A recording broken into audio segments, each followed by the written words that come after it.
Jamie from Inky&Scrappy, sharing with you today another Fab 5 Papercrafters hop and giveaway. We are partying like ghouls up in here with Lawn Fawn old and new, and it's our first birthday anniversary hop and giveaway. Of course we invited friends because it's a party. So as I show you what I'll use on my card today, I will try to get some of these hop details in for you. We are so grateful for all the love and support that we've received this year that we wanted to invite you to join us in some extra fun as we celebrate our first anniversary.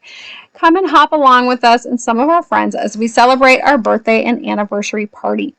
If you got here from Steph at World of Papercraft, you are in the right direction. If you missed Steph and Carrie Rhodes, you can always go back. All of the links will be in the description box below, so if you ever get lost, feel free to come back and hop right back onto that track. So this hop is generously sponsored by none other than Lawn Fawn, with a gift voucher to their store. Tree Hobbies out of Canada with a voucher to their store. Cloud9 of the UK with a gift voucher to their store. Keight Krafts is sharing her extra Home for the Pawlidays Simon Says stamp Lawn Fawn exclusive 2023 collaboration with coordinating die set for one lucky winner. And I will be giving away a fun mystery prize package with some Lawn Fawn goodies and some other fun surprises in there. Each of us participating in this hop will be sharing creative ideas using old and new Lawn Fawn products. We hope that you find inspiration with each video as you hop along with us. To enter the giveaway, please leave a comment at each stop in our hop by October 8th, 2023 at 11:59 p.m. Eastern Standard Time. Not sure what to comment? A simple hi will do. One comment on each video will count as one entry to win a prize from one of our generous sponsors, which means there will be a total of 8 comments left, because there should be 8 videos in this hop. Winners will be announced October 11th, 2023, and you will have 1 week to claim your prize. Winners will be announced on Keight's Krafts YouTube channel, as well as most of our community tabs, and of course on our Facebook and Instagram Fab 5 pages. So for the hop, we started with Carrie Rhodes. We went to Steph at World of Papercraft. You are here at Inky&Scrappy. Your next stop will be Jessica from Jessica's World. Then it's Jordy at Jordy's Cards, Kate from Keight's Krafts, Vicky from Craftacular Creator, and Mike from Maker Moose. We hope you find some inspiration along the way and enjoy the hop.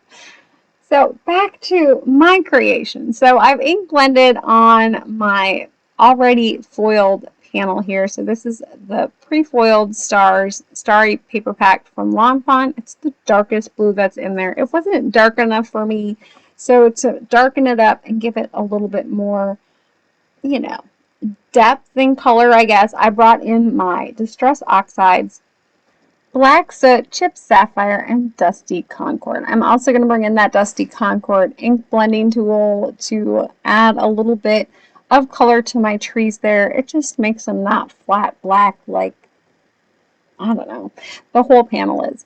So once I make sure that I'm happy with how my background looks on this one, I'm going to bring in that waving pull tab die, because I am going to modify it a little bit and make it do something it wasn't necessarily intended to do.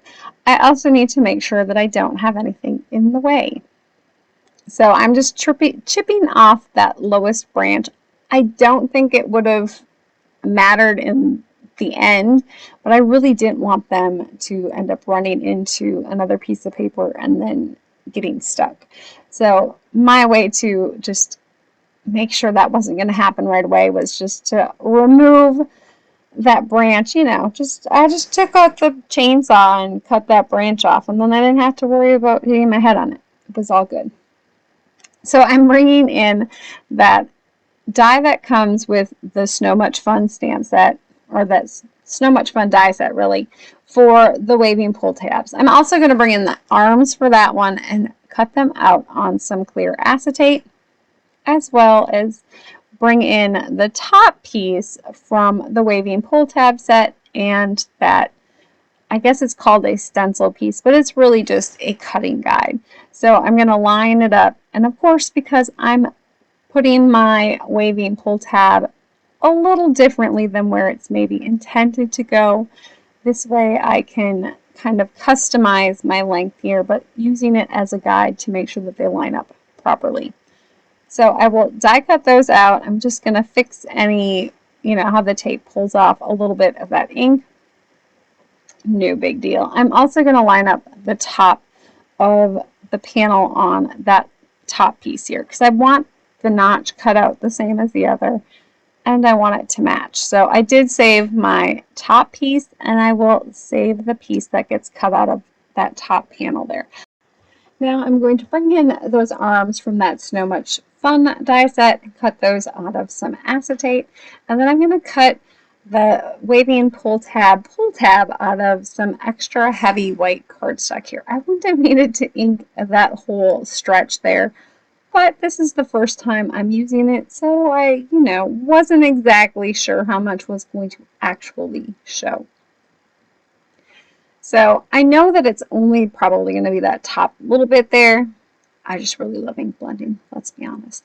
Now, if I would have gone with my first set of intentions here and gone with that first hole that I kind of marked, I probably would have been just fine. I decided to futz with it to see if I could get more movement, less, as much movement as possible on it. So I don't have my actual images even stamped yet at this point because I wasn't exactly sure if it was going to work and I wanted to make sure it was going to work. And so the easiest way to make sure that it's going to work is by putting those little ghosties on that acetate piece in the front, and it worked really good. They actually stuck. It was kind of funny. Like real ghosts dancing the night away.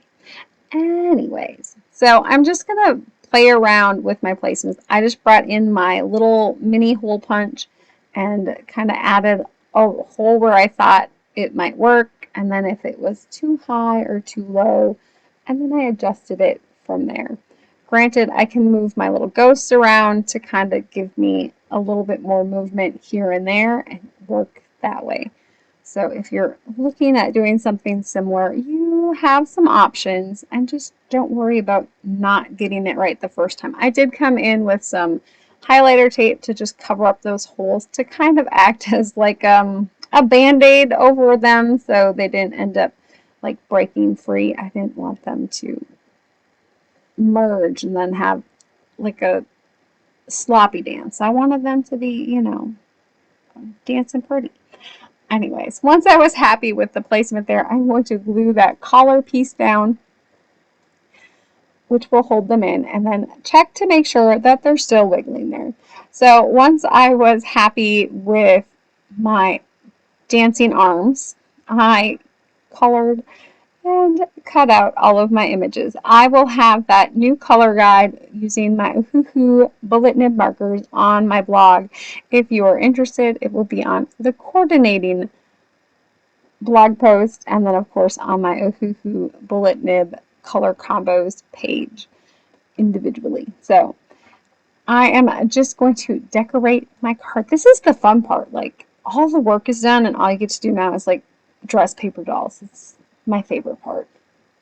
So I'm going to add in some faces to my ghosts, give them some costumes because it's a ghoul party. It's a costume party, We all love a little costume party. And then, of course, I brought in those little ones from the Simply Fall, Celebrate Fall stamp set, and I run them through the Brother Scan and Cut, and it cuts them apart in groups of 2, which was like perfect for my card.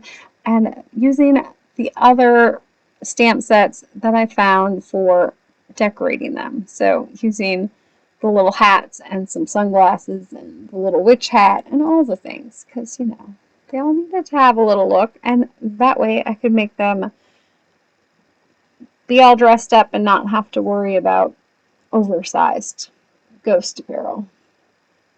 Bringing in the banner there from that one just to add to the party festivities. So once I am happy with that, I'm going to add my background panel or my cut trees, my spooky tree background panel onto the top here, and then I'm going to add my ghosts. So I probably should have added them with some removable adhesive first to figure out placement. I did not. So I did add some foam squares onto the little arms there to add them together, or to add them. I wanted them to have a little bit of a pop off of the page. A, it would help them not get stuck on anything, and B, it made them look like they were closer to you and the other stuff was further into the background. It doesn't have a whole lot of dimension to it, but it has a little bit of dimension, and so your images that are bigger are towards the front, and smaller, like the little ghosts that are partying in the back, a little bit smaller. I don't know. I did add the little drink to the cat ghost hand, and I covered her tail. I can't believe I missed that I covered her tail.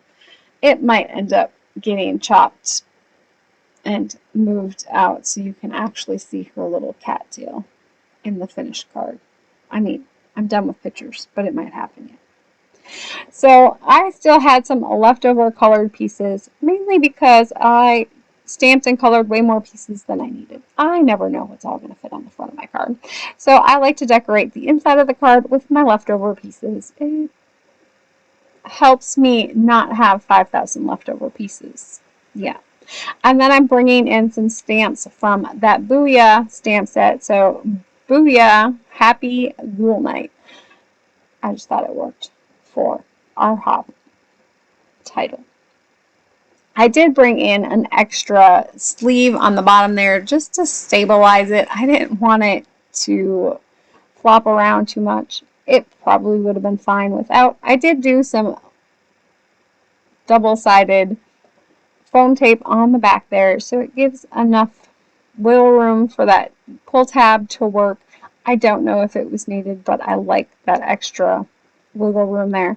And then, of course, I am going to bring in my cut pieces here, and yes, I put them in my little tidy tray so I did not lose them. I lose everything. If you've been here before, you know this. So once they were on, I decided it blended in a little too good, and I really needed to pull in a pull stamp. So I'm using my StazOn white ink again. It's been my go-to for white text lately on dark objects. It just, every time, it's like it works the first time. If there is a different, like Onyx Black Versa Mark 1 in white that works like that one, let me know, because I would use that one too. But this seems to work.